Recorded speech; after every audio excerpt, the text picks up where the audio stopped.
Kembali lagi bersama saya Mutiara Rahmadani Putri dalam mata pelajaran fisika. Pada pertemuan hari ini kita akan membahas mengenai metode ilmiah dan peran fisika dalam kehidupan. Sebelum kita membahas materi lebih lanjut, terlebih dahulu kita harus tahu apa tujuan pembelajaran.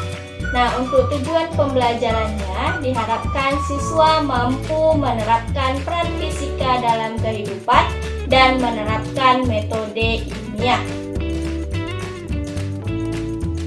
Materi yang pertama yaitu metode ilmiah. Apa yang dimaksud dengan metode ilmiah? Metode ilmiah adalah cara atau langkah yang mengandung sifat ilmu untuk melakukan sesuatu. Metode yang digunakan adalah metode sains yang mengandung langkah-langkah ilmiah dan rasional untuk mengungkapkan suatu permasalahan. Langkah-langkah metode ilmiah disebut juga sebagai langkah operasional metode ilmiah. Langkah atau tahapan tersebut antara lain yang pertama yaitu perumusan masalah. Masalah merupakan pertanyaan apa, mengapa, dan bagaimana tentang objek yang diteliti yang jelas batas-batasnya, serta dapat diidentifikasikan faktor-faktor yang terkait di dalamnya. Yang kedua, perumusan kerangka berpikir dalam pengujian hipotesis. Argumentasi yang menjelaskan hubungan yang mungkin terdapat antara berbagai faktor yang saling terkait dan membentuk konstelasi permasalahan. Kerangka berpikir ini disusun secara rasional berdasarkan premis-premis ilmiah yang teruji kebenarannya dengan memperhatikan faktor-faktor empiris yang relevan dengan permasalahan. Yang ketiga yaitu perumusan hipotesis. Perumusan hipotesis adalah jawaban sementara atau dugaan sementara dari jawaban pertanyaan yang diajukan materinya. Yang keempat, pengujian hipotesis. Pengujian hipotesis adalah langkah-langkah pengumpulan fakta-fakta yang relevan dengan hipotesis yang diajukan untuk memperhatikan apakah terdapat fakta-fakta yang mendukung hipotesis tersebut atau tidak. Yang kelima, menentukan langkah kerja. Dalam penentuan langkah kerja harus dicantumkan kegiatan, tempat pengumpulan data, perlengkapan data, dan rancangan hasil analisis data. Yang keenam yaitu menentukan cara mengolah data. Analisis data merupakan pekerjaan yang cukup rumit. Data dapat disajikan di dalam tabel, matriks, ataupun grafik. Data yang diperoleh dapat dianalisis secara statistik dan non-statistik. Tampilan data dapat berupa grafik batang, pie, histogram, gambar, maupun skema. Dan yang selanjutnya yaitu penarikan kesimpulan. Kesimpulan merupakan penilaian apakah sebuah hipotesis yang diajukan dapat diterima atau ditolak. Apabila dalam proses pengujian terdapat fakta yang cukup mendukung hipotesis, maka hipotesis itu diterima. Sebaliknya, jika dalam proses pengujian tidak terdapat cukup fakta yang mendukung hipotesis, maka hipotesis itu ditolak. Hipotesis yang diterima kemudian dianggap menjadi bagian dari pengetahuan ilmiah sebab telah memenuhi persyaratan keilmuan. Selanjutnya, peran fisika bagi kehidupan manusia. Ilmu fisika sangatlah bermanfaat bagi kehidupan manusia. Tentunya ilmu fisika mempunyai atau memiliki ruang lingkup pembahasan yang cukup luas. Oleh karena itu, terdapat banyak cabang-cabang ilmu yang merupakan perluasan dari ilmu fisika. Berikut ini adalah cabang-cabang ilmu fisika pada kehidupan manusia, yaitu yang pertama, mekanika. Mekanika adalah salah satu cabang ilmu fisika yang mempelajari mengenai gerak.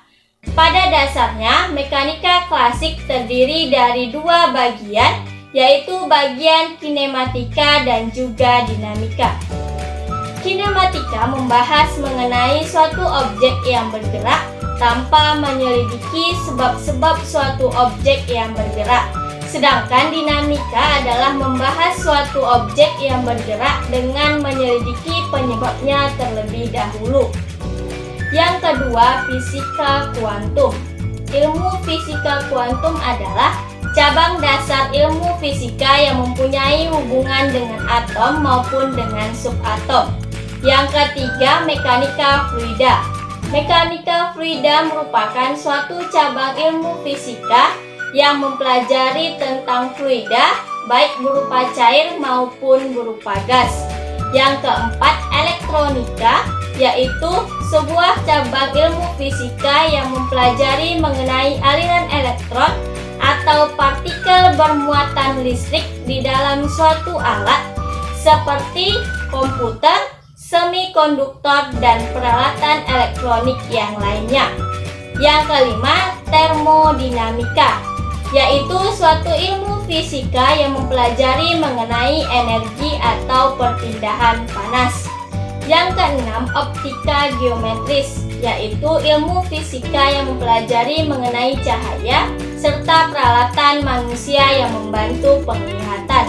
Yang ketujuh, astronomi adalah ilmu fisika yang mempelajari mengenai perbintangan dan juga benda-benda angkasa. Yang kedelapan, fisika medis adalah sebuah cabang ilmu fisika yang berhubungan dengan bidang kedokteran.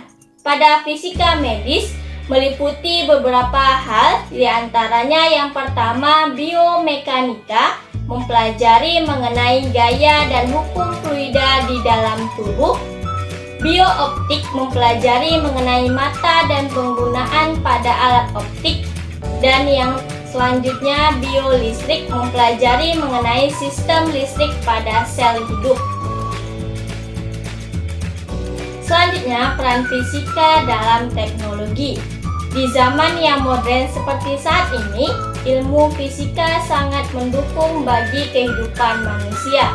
Ilmu fisika mempunyai manfaat tersendiri untuk mendukung perkembangan teknologi, perkembangan industri, perkembangan komunikasi, dan juga perkembangan kedokteran.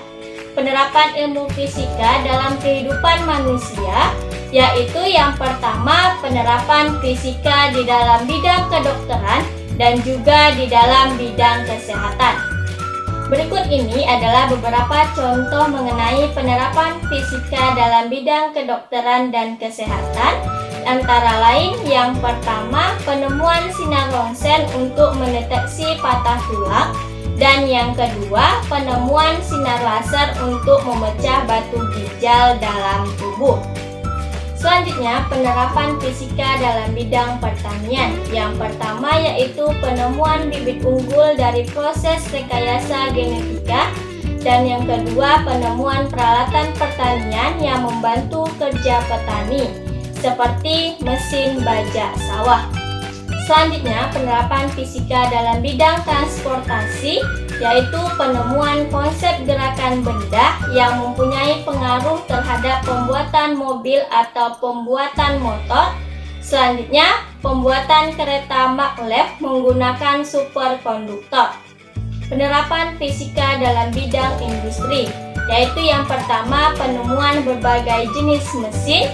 Yang kedua, penggunaan sonar dalam industri kelautan. Selanjutnya, penerapan fisika dalam bidang komunikasi, yaitu yang pertama, gelombang elektromagnet yang bisa dipakai pada telepon genggam, dan selanjutnya, fiber optik untuk jaringan internet.